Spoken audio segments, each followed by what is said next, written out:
Hello guys, तो आपका तहे दिल से वेलकम है हमारे प्यारे से यूट्यूब चैनल पे। तो आज हम बताने वाले हैं आपको बिहार की राजधानी पटना से जुड़ा हुआ एक इको पार्क के बारे में, जो पटना सचिवालय के जस्ट सामने है।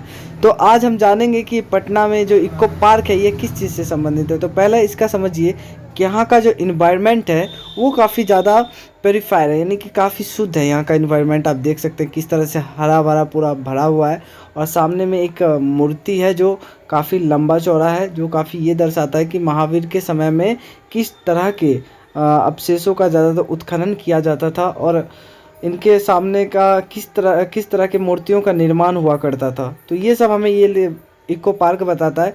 और इको पार्क इतना शांत जगह है कि महात्मा बुद्ध जैसे व्यक्तियों ने भी यहाँ पर आए थे और कई बार यहाँ इस जगह का भ्रमण किया था।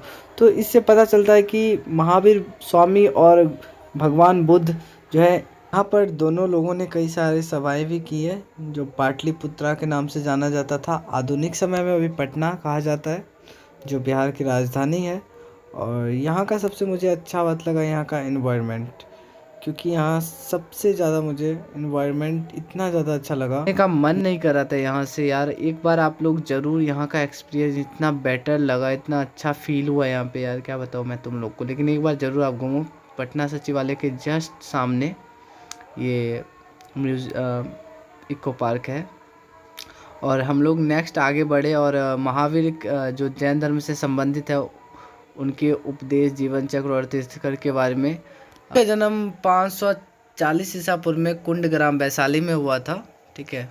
और ये जैन धर्म से संबंधित है, पता ही होगा आप लोग को। और इनके प्रथम जो जैन धर्म के तीर्थंकर थे वो ऋषभ देव थे। और इनके पिता का नाम सिद्धार्थ था, इनकी माता का नाम त्रिशला लिच्छवी थी, जो राजा चेटक की बहन थी। और नेक्स्ट है इसके कि महावीर का जो बचपन का नाम था वो वर्धमान था। तो इन्होंने कई सारे ऐसे उपदेश दिए थे जो काफ़ी जीवन के निर्वाहन में हमें काफ़ी सहायक मिलता है, कि जीवन का निर्वाहन जो है हमें किस तरह से करना चाहिए। आज लोग इतने परेशान हैं। उन्होंने 30 वर्ष की उम्र में माता पिता की मृत्यु के पश्चात अपने बड़े भाई नंदी वर्मन से अनुमति लेकर संन्यास जीवन को स्वीकारा था। यानी कि वो जो थे बड़े भाई उनके नंदी वर्धमान, उनसे अनुमति लेकर के जो है वो सन्यासी बन गए थे। उसके बाद 12 वर्षों की कठिन तपस्या के बाद महावीर को जिम्ब्रिक के समीप ऋजुपालिका नदी के तट पर साल वृक्ष के नीचे तपस्या करते हुए संपूर्ण ज्ञान का बोध हुआ था। इसी समय से महावीर जो थे वो जिन यानी कि विजेता, अरहत, पूज्य और निर्ग्रंथ बंधनहीन कहलाए। महावीर ने अपना उपदेश प्राकृत अधर्म गादी भाषा में दिया था। महावीर ने अनुयायी को मूलतः निग्रंथ कहा गया था, यानी कि बंधनहीन, यानी कोई बंधन में नहीं बनता था। उनके प्रथम जो अनुयायी थे उनके दामाद खुद थे। उनके बेटी का नाम प्रियदर्शनी था और उनके पति का नाम जामिल थे, जो उनके दामन धर्म के 24वें तीर्थंकर थे। और जैसा कि आप लोग को पता होगा कि महावीर जो थे वो सिंह चिन्ह से जाने जाते हैं, यानी कि सिंह उनका चिन्ह था, ठीक है। और उसके बाद जो था पार्श्वनाथ भी थे, जो उनसे पहले 23 में थे। लेकिन सबसे मुख्य जो है महावीर को ही माना जाता है। अगला हम आगे बढ़ते हैं और आज बौद्ध धर्म के बारे में भी थोड़ा सा जान लेते हैं। तो गौतम बुद्ध के बारे में थोड़ा सा जानते हैं। गौतम बुद्ध जो थे वो बौद्ध धर्म के संस्थापक थे, ठीक है। उनके माता का नाम माया देवी था, जो गौतम बुद्ध के जन्म के 7वें दिन ही उनकी मृत्यु हो गई थी। उनका लालन पालन जो है उनकी मौसी प्रजापति गौतमी ने किया। उनके पिता का नाम शुद्धोदन था, जो शाकगण के मुखिया थे। गौतम बुद्ध का विवाह जो है 16 वर्ष की आयु में यशोधरा के साथ हुआ, जो काफ़ी सुंदर थी। और उनका एक पुत्र हुआ जिसका नाम राहुल था।